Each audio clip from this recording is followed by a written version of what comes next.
30절입니다. 출애굽기 23장 30절 봉독해 올립니다. 그러나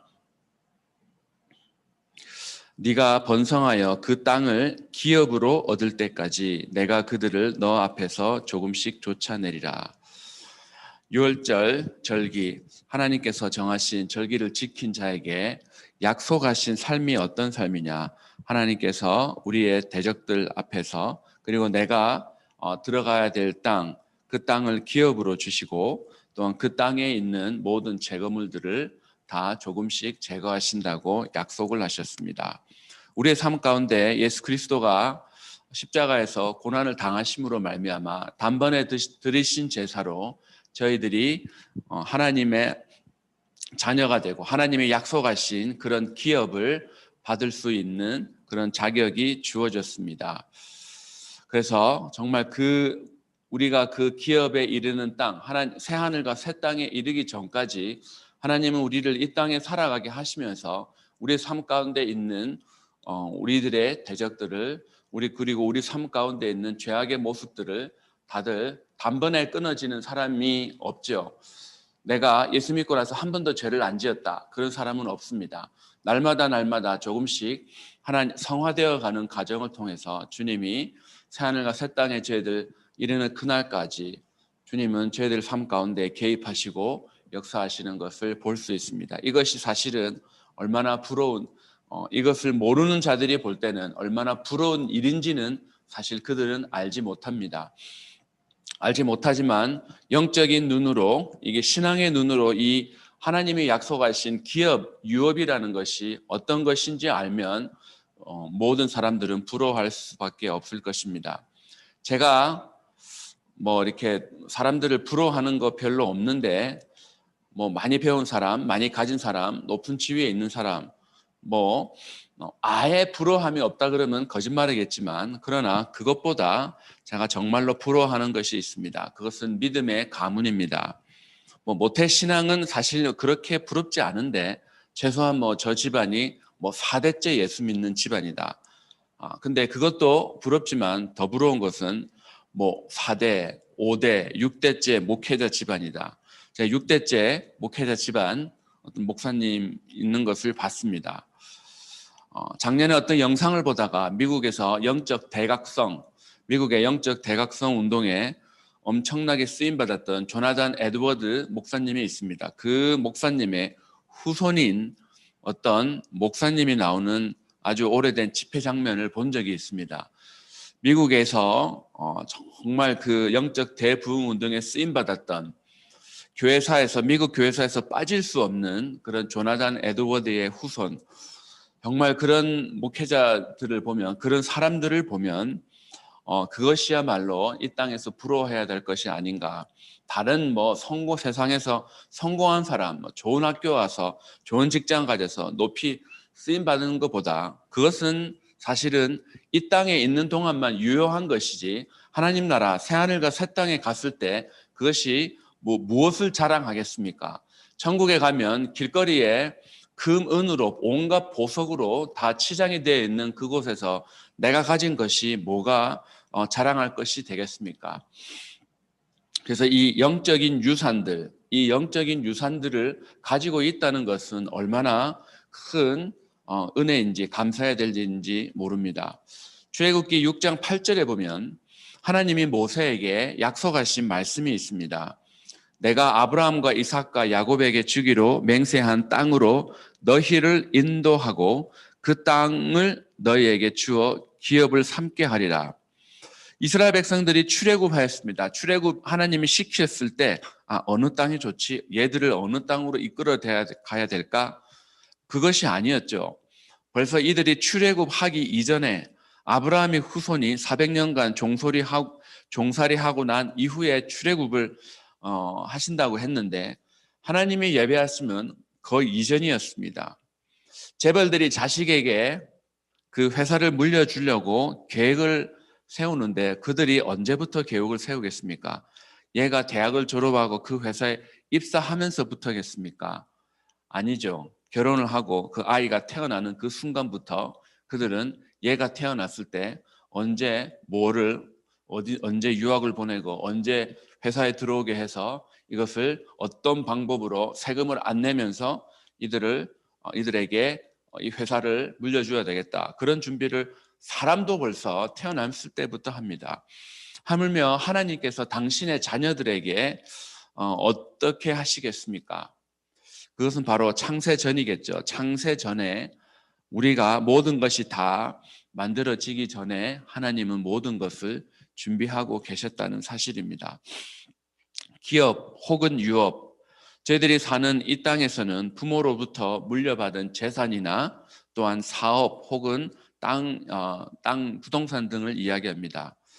그런데 이 성경, 특히 구약에서는 하나님의 약속하신 그 땅을 기업으로 주신다고 했습니다. 기업입니다. 이것은 내가 뭔가를 열심히 해서 얻은 것이 아닙니다. 기업이라는 것은 그냥 위에서 부모로부터 주어지는 것입니다. 상속되는 것이죠.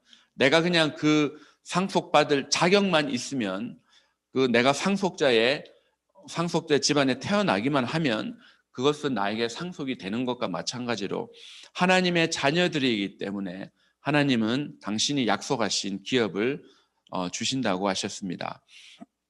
신약 성경에도 갈라디아서 3장 29절에 보면 너희가 그리스도의 것이면 곧 아브라함의 자손이요 약속대로 유업을 이을 자니라. 하나님이 약속하신 것들을 저희들도 받게 된다는 이 약속을 내가 예수 믿을 때 하나님 하신 것이 아니라 이미 수천 년 전에 사도 바울이 성경을 기록할 때 적어도 2000년 전에, 하지만 창세전에 이미 주님은 이것을 우리들에게 약속하셨다는 것입니다. 에베소서 1장 11절에도 우리가 예정을 입어 그 안에서 기업이 되었으니, 저희들이 하나님 예수 그리스도 안에서 기업이 된 이유가 있습니다. 그 이유가 뭐냐? 에베소서 1장 12절에서 바로 나옵니다. 이는 우리가 그리스도 안에서 전부터 바라던 그의 영광의 찬송이 되게 하려 하심이라. 이해가 되시나요? 우리가 예수를 믿습니다. 예수님이 십자가에서 못 박혀 돌아가시고 부활하셔서 그 예수 그리스도가 우리의 주인이요 구세주요 주님이라는 소식을 저희들 누군가로부터 이 복음을 들었습니다. 복음을 듣고 그것을 믿고 우리 영접합니다.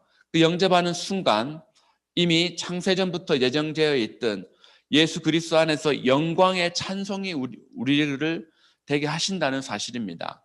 우리가 하나님의 기업이 된 이유가 바로 영광의 찬송이 되게 하려 하십니다. 예수 그리스도의 영광의 찬송이 되게 하려 하십니다. 이게 눈으로 보이지 않는 세계에서 일어난 일을 다루기에 이 스테이트먼트가 얼마나 감동적이고 얼마나 어마어마한 일인지 저희들은 느끼지 못하지만 성경의 이 약속은 얼마나 엄청난 일인지 저희들은 반드시 명심해야 합니다. 저희들은 보통 나 자신을 볼 때 나의 경제적인 상황, 내가 지금 어떤 상황에 있나 이것을 보고 우리 스스로에 대한 자부심을 가집니다. 이게 뭐가 없으면 짜그라들고 뭐가 좀 많아지면 또 뭐 어깨가 쭉 펴지고 내가 가진 것이 통장 안에 돈이 많거나 가진 재산이 많으면 많을수록 어깨가 쫙 펴집니다. 그러나 그것은 내가 죽으면 아무 쓸모없는 것들이죠. 정말로 우리가 가슴 펴야 되는 이유가 있다면 그리스도 안에서 전에 바라던 그의 영광의 찬송이 되게 하려 하십니다. 그리스도 안에서 우리가 그의 영광의 찬송이 되었다는 이 사실 하나가 얼마나 우리를 당당하게 하는지 모릅니다. 이것은 저희들이 노력을 해서 얻은 것이 아니라 그것은 기업으로 주어진 것입니다. 갈라디아서 4장 7절에 그러므로 네가 이후로는 종이 아니요 아들이니 아들이면 하나님으로 말미암아 유업을 받을 자니라. 예수 그리스도로 말미암아 우리는 하나님의 자녀가 되어 하나님이 약속하신 이 벌써 출애굽기 23장에 약속하신 이 기업을 받을 자라고 이미 약속을 해 주셨습니다. 베드로 사도도 썩지 않고 더럽지 않고 쇠하지 아니하는 기업을 있게 하시나니 곧 너희를 위하여 하늘에 간직하신 것이라 라고 말씀합니다. 구약 시대에는 이 땅의 것을 가지고 하나님이 설명을 하고 있지만 실상은 이 우리들이 가지는 이 땅은 바로 하나님이 약속하신 새하늘과 새 땅입니다. 정말 저희들을 위하여 하늘에 간직하신 것이라고, 그것이 우리에게 기업이 되게 되셨다고 말씀하고 있습니다. 하나님이 우리에게 약속하신 것은 이 땅에서 모든 재산을 주고 얻을 수 있는 것과는 비교가 되지 않습니다. 저희들에게 약속된 새하늘과 새 땅, 요한계시록에서 설명하고 있는 그 사도 요한이 보았던 천국은 그때 당시 그 요한이 설명할 수 있는 세상에서 가장 귀하고 아름다운 그 보석들로 도배가 되어 있고, 땅도 정말 그 땅도 길이 순금으로 되어 있는 이 땅의 모든 재산들이 역사상 살았던 사람들이 가졌던 그 재산하고는 비교가 되지 않는 그런 온갖 귀한 것들로 다 되어 있는 곳이 바로 천국입니다. 그 땅에 살아갈 수 있는 자격, 그 땅에서 하나님의 자녀로 살아갈 수 있는 자격이 바로 저희들에게 예수 그리스도의 십자가와 곧이어진 부활로 말미암아 그것을 믿는 자에게 다 주어졌다는 사실입니다. 내가 뭔가를 노력을 해서 교회를 열심히 섬겨서 받은 것이 아니라 예수 그리스도를 믿는 그 순간, 하나님의 자녀가 된 그 순간, 그것이 우리에게 기업으로 주어졌다는 사실입니다. 어린 양의 생명의 책에 기록되어 있는 사람들만 들어가는 곳, 그 땅을 우리에게 기업으로 주셨습니다. 그곳에서 그것을 약속받은 저희들이 이 땅에서 해야 되는 일이 뭔가, 하나님의 영광의 찬송이 되어 예수 그리스도를 높이며 하나님을 찬양하며 감사하며 살아가는 삶이겠죠. 제가 글로 또한 말로 설명하고 싶어도 설명할 수는 없는 새하늘과 새 땅이지만 저희들은 언젠가 그곳에 다 들어가게 될 것입니다. 유월절 어린 양 대신 예수 그리스도로 말미암아 그것이 가능하게 되었습니다. 그 주님을 사랑하고 또한 그 주님이 나를 위해서 쏟으신 모든 것을 생각하면 저희들이 주님 앞에 헌신하는 것, 그것은 아무것도 아닐 것입니다. 그리고 그 주님을 사람들에게 자랑하며 살아가는 것이 이 땅에서 저희들이 해야 되는 일이겠죠. 단순히 일주일에 한 번 1시간 주일 예배 참석하는 것 하라고 주님이 저희들에게 이 땅 예수 그리스도가 이 땅에 오시지는 분명히 않았을 것입니다. 하나님이 우리에게 예수 그리스도를 통하여 주신 삶은 우리가 평생 갚아도 갚을 수 없는 은혜입니다. 이 사실을 믿고 정말 매일매일의 삶 가운데 이 삶에서 드리는 거룩한 제사가 있습니다. 교회는 공적인 예배는 다 같이 와서 드리는 예배고, 그것은 기본이고, 또한 집안에서 매일매일의 삶 가운데 삶에서 드리는 거룩한 산제사가 있습니다. 그런 삶 가운데 상황에 상관없이 저희들 언제나 기쁨과 감사의 노래를 부르면서 살아가는 우리 모두가 되기를 주의 이름으로 축원합니다. 기도하겠습니다. 오늘 저녁 7시 30분에 저희들 온라인으로 금요 예배를 하겠습니다. 저녁 7시 30분 굿 프라이데이 서비스가 있습니다. 오늘 하루 고난의 금요일, 고난이지만 미국 영어권 쪽에서는 굿 프라이데이라고 이야기를 합니다. 예수 그리스도 고난이 우리에게는 얼마나 큰 그 은혜인지, 그래서 이 좋은 날이 고난의 날이기도 하지만 그것은 예수님이 당하신 고난이고, 그 고난으로 말미암아 우리들이 가지게 된 것은 기업이었습니다. 하늘나라의 기업 얼마나 좋은 것입니까? 그래서 굿 프라이데이 아니겠습니까? 오늘 하루 주님을 더 깊이 생각하면서 나를 위해서 흘리신 그 보혈의 공로가 우리 삶 가운데 충만하게 해달라고 이 시간 같이 한번 간구하겠습니다. 좋으신 하나님 감사합니다. 하나님의 자녀가 된 그날 하나님께서 우리들에게 약속하신, 이미 창세전에 약속하신 그 기업이 저희들도 그 땅에 살아갈 수 있는, 하나님이 우리에게 약속하신 새하늘과 새 땅에 살아갈 수 있는 그런 자격을 얻었습니다. 하나님이 약속하신 기업을 저희들 누리게 되었습니다.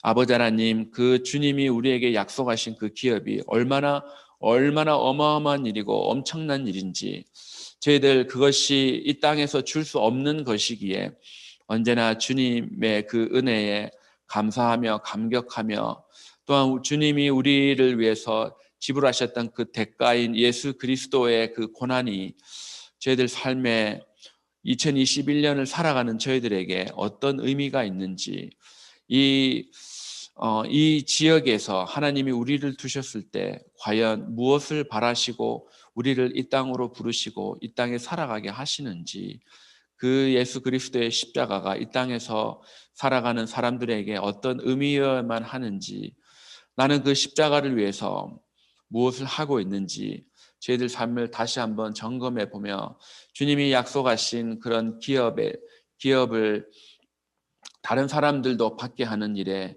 온 교회가 쓰임 받을 수 있도록 주님 크신 은혜 베풀어 주시옵소서. 감사합니다. 예수 그리스도의 존귀하신 이름으로 기도합니다. 아멘.